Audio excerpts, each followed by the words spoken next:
তাহের ক্লিনিকের পাশেই এই গাছটি রয়েছে। অনেকেই এই গাছের নাম জানেন না বা অনেকেরই জানার কৌতূহল জাগে যে এই গাছটার নাম কি।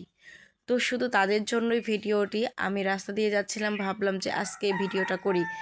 তো দেখলাম নিচের দিকে একটাই ফুল আছে, ফুলটা কিন্তু অনেক সুন্দর। আমি ফুলটা পারবো এই জন্য পারার চেষ্টা করতেছি যাতে আপনাদের দেখাতে পারি। ফুলটা অবশেষে আমি পেরেই নিলাম, আমার হাতের কাছে চলে আসলো। দেখেন ফুলটা কিন্তু অনেক সুন্দর দেখতে। এখনও যারা কাছ থেকে দেখেননি আমি তাদের জন্য উপরে যে ডিসক্রিপে দিয়ে দিচ্ছি ছবি। পুরো গাছটাতেই কিন্তু চারিদিকে ফল অনেক বড় বড়, দেখে মনে হবে যে এটা কোনো কদবেলের গাছ কিংবা গাবের গাছ। মূলত এটা না, এটা হচ্ছে নাগলিঙ্গম গাছ। দেখছেন এটা রাস্তার পাশে কিন্তু গাছ আছে, কিন্তু এই গাছের ফুলটা অনেক সুন্দর। অনেকেই দেখছেন আবার অনেকে দেখেননি। আমার তো খুব ভালো লাগে, এই জন্য ভিডিও করতে চলে আসলাম। ফুলটা কিন্তু অনেক সুন্দর দেখছেন, আবার গাছে বা কিন্তু শিবলিঙ্গন গাছ এই নামে পরিচিত। দেখতে পাচ্ছেন যে ফুলটা কিন্তু অনেক সুন্দর। আমরা সচরাচর কিন্তু এই গাছটা দেখতে পাই না। মেহেরপুরে মনে হয় এই একটাই আছে গাছ। আমি দেখছি অনেকেই যায় এই রাস্তার পাশ দিয়ে দেখে।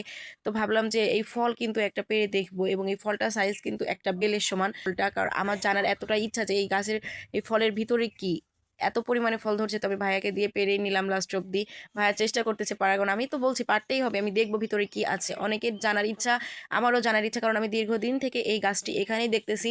নিয়ে নিলাম, আমি দেখাচ্ছি আপনাকে। দেখেন ফলটা কিন্তু একটা বেলের সমান। এই ফুল থেকেই এই ফলটা কিন্তু হয় মূলত।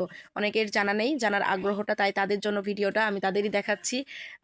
যারা দেখেননি অবশ্যই আমাদের তাহের ক্লিনিকের এখানে চলে আসবেন যদি কারো সরাসরি দেখার ইচ্ছা থাকে। তো আমি বেলটা ফাটাবো। ইস কি শক্ত, আমি মানে ফাটাতে পারছি না, কারণ এটা অনেক শক্ত। আমি আঘাত করলে ঘুরে উল্টে আমার হাতে আঘাতটা লাগতেছে, তাই আমার দ্বারা এটা সম্ভব না, কারণ এটা অনেক শক্ত। তাই ভাইয়াকে বললাম, ভাই আপনি একটু এটা ফাটাই দেখেন। মানে আমার দ্বারা কোনো মতে সম্ভব হবে না, এই ফলটা কিন্তু অনেক শক্ত। তাই ভাইয়াকে দিয়েই আমি ফলটা ভেঙে নিব। ভাইয়াও দেখতেছে অনেক শক্ত, তারপরে অনেক 3-4 বার আঘাত করার পরে কিন্তু এই ফলটা একটু ফাটল ধরছে। তারপরেও আমরা পুরোপুরি ফাটাবো, কারণ ভিতর এই যে অবশেষে কিন্তু আমরা এটা ফেটেই ফেললাম। দেখতেছেন আপনারা ভিতরটা কিন্তু একটু নীল নীল। এটা কিন্তু খাওয়ার যোগ্য না, অযোগ্য।